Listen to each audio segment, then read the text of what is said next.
Remember, it's a prototype. That's why it's in a cardboard box, but please do not judge. It's a prototype.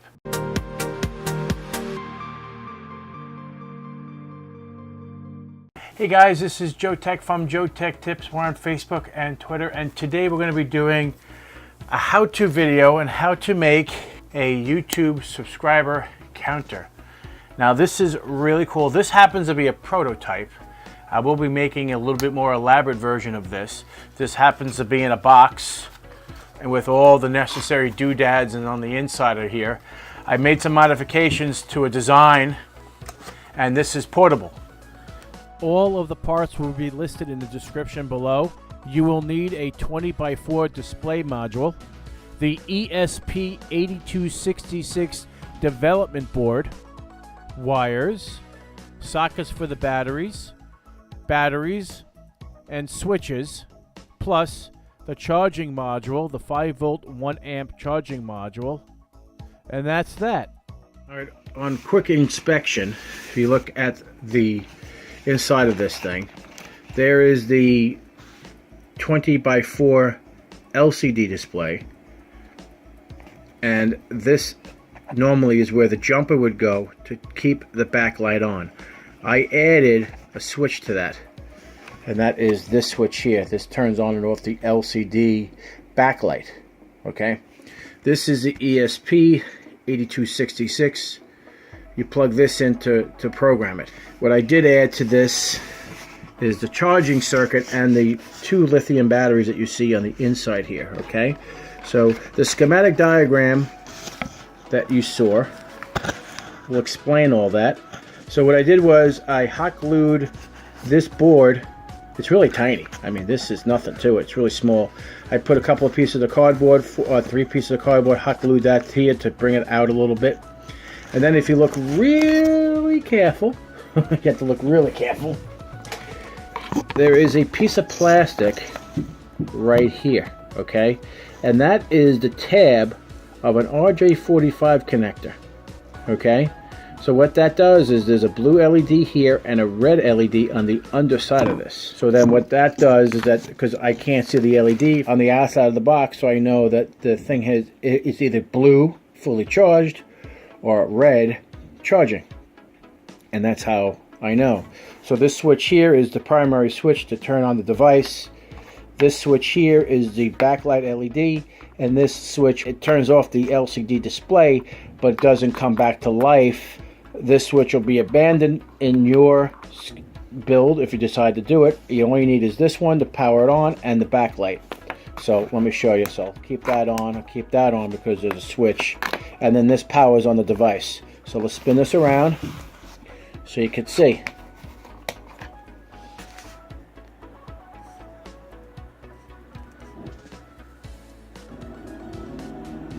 Alright, so there you go. You got 3782 is my subscribers, and if I hit the middle switch, it'll turn off the backlight, but you could still see it slightly. The backlight is out, okay? So what this does, having the ability to turn off the backlight, actually lowers the power draw. So with the backlight on, this will run for 12 hours, okay? With the 2 3000 milliamp batteries on the inside. All right, these are in parallel. So it's 6,000 milliamps at 3.7 volts. This knob here controls the brightness, the contrast of the liquid crystal display, not the backlight. Okay, that's important to know. That little potentiometer there. Okay, this is the jumper for the backlight. I just added the switch, which I told you earlier, and that's it. So since it's so tiny, I will provide the programming software for you, pretty much everything. We need to create a API key. You need to go to the YouTube Data API version 3.0, enable it. I already have mine enabled. So we'll go to Manage, go to Credentials, and create an API key. And then hit Close. And that is it. You're going to need this API key for the Arduino sketch. Put this key in that particular location, which I'll show you. Now let's go to the Arduino IDE. The Arduino software does not come equipped to program the ESP8266, so you must copy and paste this URL and paste it in the program. Run the Arduino software, go to File, Preferences, and cut and paste the additional board manager URL here. Click OK. Then go to Tools, Board Manager, then type in the search field ESP8266, then click Install. Once this is done, you'll be able to select the board and select the Wemo D1R2 Mini.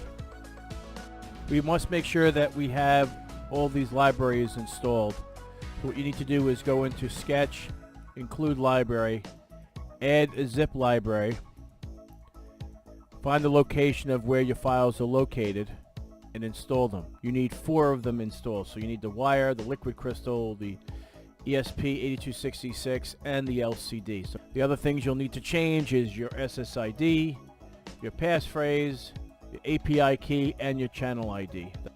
To find out your channel ID, you log into YouTube, click your icon on the top right, go to Settings, go to Advanced,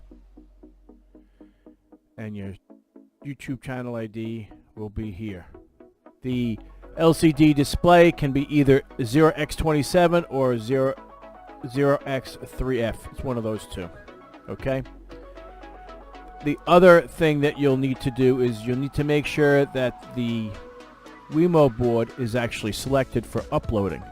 So you must scroll down and make sure this is selected. That was done prior to this step. So you got to make sure that is done. And then after you make the necessary changes, if you want to make some changes here as well, this part here and this part here, then you click Upload to the Wemos device, the D1 Mini, and you're ready to go. So I hope you enjoyed this tutorial. I like the fact that I don't have to constantly check my cell phone for how many subscribers I have. Having this next to me and watching it go up is exciting because it makes me more enthusiastic about doing videos for you guys. I hope you like this video, and if you're not a subscriber, please subscribe. Take care, and we'll see you next time.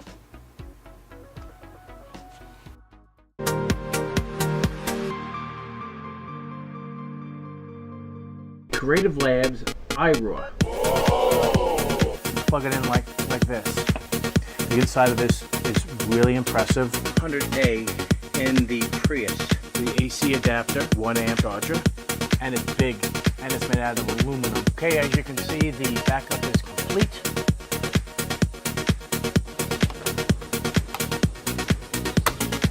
Like so.